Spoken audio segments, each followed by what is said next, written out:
আজ আপনাদেরকে করে দেখাবো চিকেন 65 বিরিয়ানি। নামটা যেমন একটু আলাদা, এটা তৈরি করার পদ্ধতিটাও রেগুলার বিরিয়ানি থেকে বেশ আলাদা। বাট এটা তৈরি করার পদ্ধতি আলাদা হলেও খেতে কিন্তু অসম্ভব মজাদার হয়ে থাকে। আর এই বিরিয়ানির রেসিপিটাও কিন্তু খুব বেশি সহজ, একদম ঘরোয়া হাতের কাছে থাকা উপকরণগুলো দিয়েই তৈরি করে দেওয়া যায়। আসসালামু আলাইকুম everyone, welcome back to my channel Mukti's cooking world. তো চলেন দেখে দেওয়া যাক কিভাবে তৈরি করতে হয় মজাদার চিকেন 65 বিরিয়ানি। আজকের রেসিপির জন্য এখানে আমি নিয়েছি 500 গ্রাম পরিমাণ বোনলেস চিকেন। আপনারা চাইলে হাড়সহ চিকেনও ছোট টুকরো করে কেটে নিতে পারবেন। এবার এর মধ্যে 2 টেবিল চামচ পরিমাণ আদা রসুন পেস্ট দিয়ে দিলাম। দিচ্ছি 2 টেবিল চামচ পরিমাণ টক দই, 1 টেবিল চামচ পরিমাণ লাল মরিচের গুঁড়া, 1 চা চামচ পরিমাণ গরম মশলার গুঁড়া, 1 চা চামচ পরিমাণ জিরার গুঁড়া, 1 চা চামচ পরিমাণ বিরিয়ানি মশলা, স্বাদ মতো দিয়ে দিচ্ছি কিছুটা লবণ। এবার সাথে অ্যাড করে দিচ্ছি একটা ডিম, আরও দিয়ে দিচ্ছি 2 টেবিল চামচ পরিমাণ কর্নফ্লাওয়ার আর 3 টেবিল চামচ পরিমাণ চালের গুঁড়া। আরও দিয়ে দিচ্ছি 1 টেবিল চামচ পরিমাণ লেবুর রস। এবার এই সব কিছু একসঙ্গে মিক্স করে নিতে হবে। যেহেতু এই বিরিয়ানিটা রেগুলার বিরিয়ানি থেকে একটু আলাদা, তাই চিকেন ম্যারিনেশনটাও কিন্তু একটু আলাদা। তো সব কিছু ভালোভাবে মিক্স করে আমি আধা ঘন্টার জন্য চিকেনটাকে ম্যারিনেট হওয়ার জন্য রেখে দিব। আধা ঘন্টা পরে একটা হাঁড়িতে বেশ কিছুটা তেল খুব ভালোভাবে গরম করে নিয়ে সেই গরম করে নেওয়া তেলের মধ্যে চিকেনের টুকরোগুলো দিয়ে দিচ্ছি। তেলটা অবশ্যই ভালোভাবে গরম করে নেবেন, হালকা গরম থাকলে কিন্তু আবার চিকেনটা ভাজতে ভাজতে ড্রাই হয়ে যাবে। তো মাঝারি আঁচে লালচি করে ভেজে নিতে হবে। আর সবটুকু চিকেন এইভাবে তেলের মধ্যে আমি এরকম লালচি করে ভেজে একটা সাইডে সরিয়ে রাখবো। চিকেন ভেজে নেওয়ার পরে এবার চালটাকে রেডি করে নিচ্ছি। আমি আজকের রেসিপির জন্য মেজারমেন্ট কাপে 2.5 কাপ পরিমাণ বাসমতি চাল নিয়ে নিচ্ছি।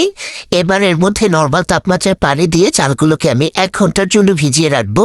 আর এই রেসিপির জন্য কিন্তু অবশ্যই বাসমতি চালটাই দিতে হবে এবং চালটাকে অবশ্যই সময় নিয়ে ভিজিয়ে রাখতে হবে।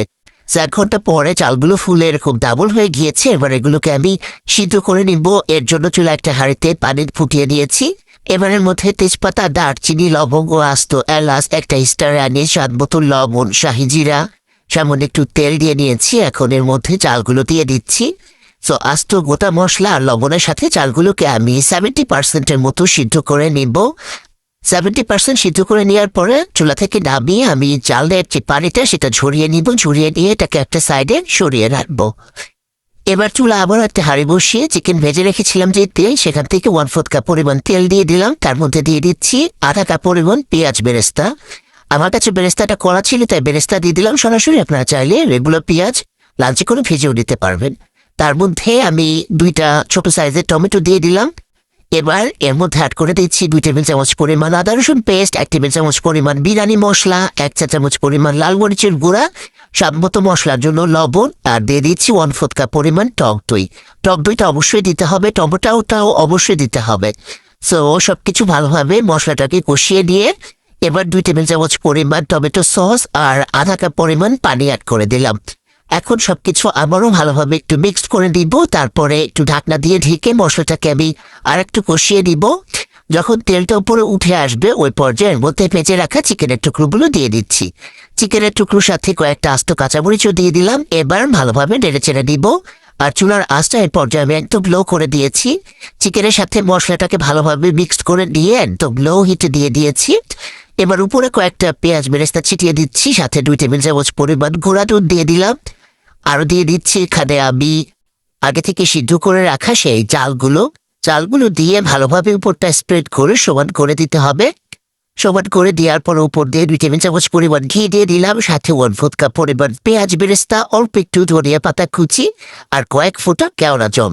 তো সব কিছু দিয়ে এখানে একটুখানি জর্দার রং গুলিয়ে রেখেছিলাম সেটাও দিলাম। আর সাথে ভেজে রাখা চিকেনের কয়েকটা সলিড পিস ছিল সেটা উপরে দিয়ে দিলাম। এবার ঢাকনা দিয়ে ঢেকে একদম লো হিটে আধা ঘন্টার জন্য আমি বিরিয়ানিটা দমে রেখে দেব। আধা ঘন্টা পরে ঢাকনা খুলে নিচ্ছি। আর অসম্ভব সুন্দর একটা ফ্লেভার তখন বের হতে থাকবে। এবার একটু হালকা হাতে উঠে দেখছি এবং বিরিয়ানি কিন্তু আমাদের একদম রেডি। এবার এটাকে মিক্স করে গরম গরম পরিবেশন করে নেব। আর এই তৈরি হয়ে গেল আবার চিকেন 65 বিরিয়ানি। অসম্ভব মজার হয়ে থাকে বিরিয়ানিটা। ট্রাই